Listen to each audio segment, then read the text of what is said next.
Hey guys, I'm finally back on YouTube after a long hiatus. I haven't really been able to film anything because I don't have any projects, and also haven't been able to ride because of the strict lockdown laws here in Victoria. But I've finally been able to acquire a new project and I'm pretty excited about this one, so I'll show you right now.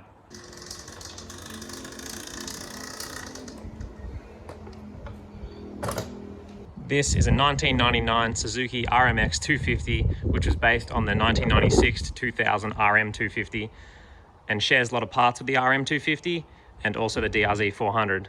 This thing is basically just the enduro version of the RM 250.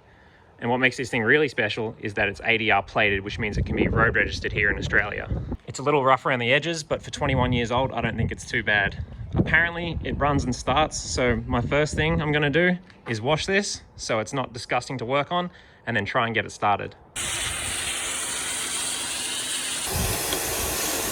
So it's relatively clean now. It's still pretty rough. I was hoping that wash would get a lot of that grime off, but there's some real solid grime. When it's shut down, that's not me and it's shut down. There's a few things I want to do before I try and get it started. One of them being there's a lot of sediment in the tank, and I'll show you in a sec, that I want to get out before I kick it over. I need to check the air filter, make sure that's on properly, make sure it's not like, I don't know, a rat's nest in there. I haven't actually had the seat off or anything yet. And I also want to change the spark plug.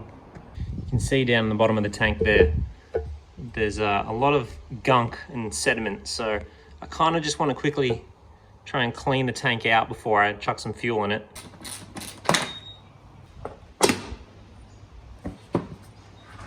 So the seat was held on by one snapped off bolt. I guess someone snapped the seat bolt in the actual frame, and then they've just put a nut, which is actually stuck in my socket now, on that. And that one nut was holding the seat on, so we're off to a good start. Having a look at the air filter, it's pretty much what I expected. I'm glad there's nothing living in here.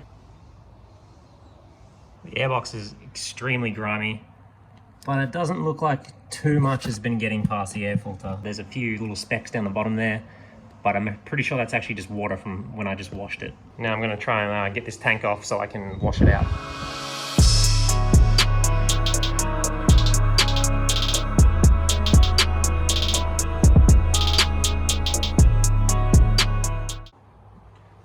So I got the tank off, and I'm seeing a large variety of hardware used.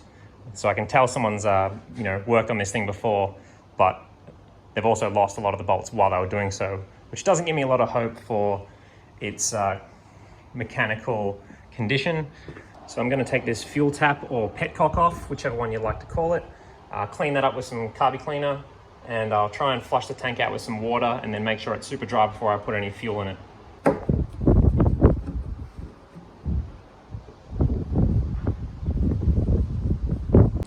This thing's pretty nasty. Not too bad on the pre-filters for the fuel delivery tubes. They're actually not too bad. The reserve is a little bit gunky, but it's not completely clogged up, which is good to see. It's nice and clean in there now. I just put some wax and grease remover in there, shook it around, washed it out with water a few times, and that came up pretty nice. I just clean this in my parts washer. While the tank's off, I'll also replace the spark plug. This is the wrong spark plug. This is the new spark plug on the left, and this is the old spark plug. This is the part number I've been given by like almost all the manuals I've been looking at. I'm not sure where this plug come from, but apparently it was running with it in, so it can't be too bad. But yeah, just interesting that it had like a completely different type of plug in it. I'd love to just take the top of the head off here to have a look inside the cylinder, see if there's any scoring or anything like that. But the only problem with that is if I take the head off, these don't have the O-ring gasket like the RMs had. These have like a a regular either multi-layer steel gasket or paper gasket. So if I take that off, they'll have to get a gasket, and I want to be able to start this thing before I tear any deeper into it. I really hate using shifters, but I don't have the right size spanner. I'm also going to just replace this fuel hose from the tank to the carburetor as well, because I don't know if you can see, it's very kinked like right here, and it's very old, and I have some spare line sitting around. It's not the right fuel line, but it'll do for now.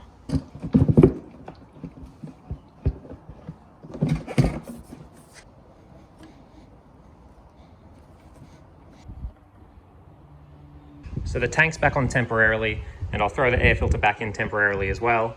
I'm not going to oil it because I'm going to pull all this apart once it starts, if it starts, and then get right into like a proper fix up of this thing. Tank's back on, it's got fuel in it, filter's back in, spark plug's been changed. All right, let's see if I can get this thing started.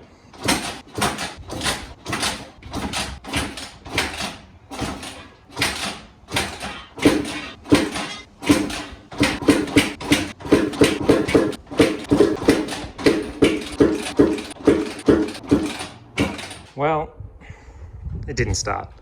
So first thing I'm going to do is check that we've got spark. If we've got spark, I'll make sure that there's fuel actually getting past the carburetor, or at least into the carburetor. So I might pull the carburetor off and clean it. So I don't know if you saw that, but we are getting spark, so that's a good thing. Next thing to check is if we're getting fuel and air. Another thing, I guess, is if you've got no compression, it'll also not run, but I can feel just by the Kickstarter that there is enough compression. Next up is the carburetor.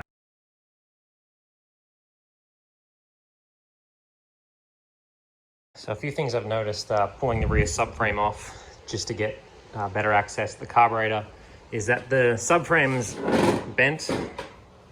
As you can see there, it's pretty bent, and it's also back half here's actually been chopped off, which would support, I guess, your tail light and indicators and all that sort of stuff. No big deal. I suppose I can try and find another rear subframe. Hopefully it's the same as like an RM. Otherwise, I'll just have to try and find a secondhand RMX subframe. While this stuff's all off, I'll clean up the airbox and air boot.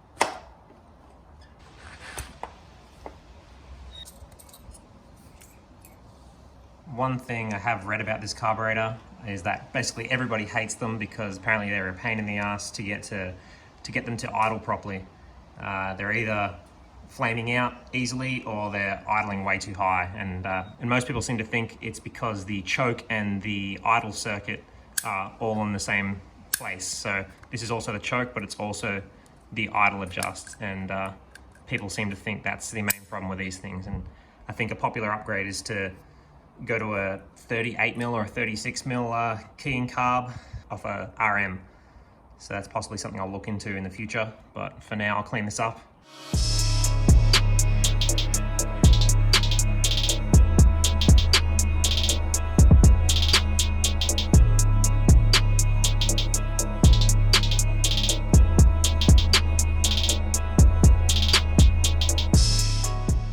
The camera died while I was filming that last clip, but the carburetor's all back together, all clean, some new hoses on there. The float height was actually set wrong. It was set at about 14mm and it's supposed to be 16. So I've set that at the correct float height, and maybe that might help the bike start.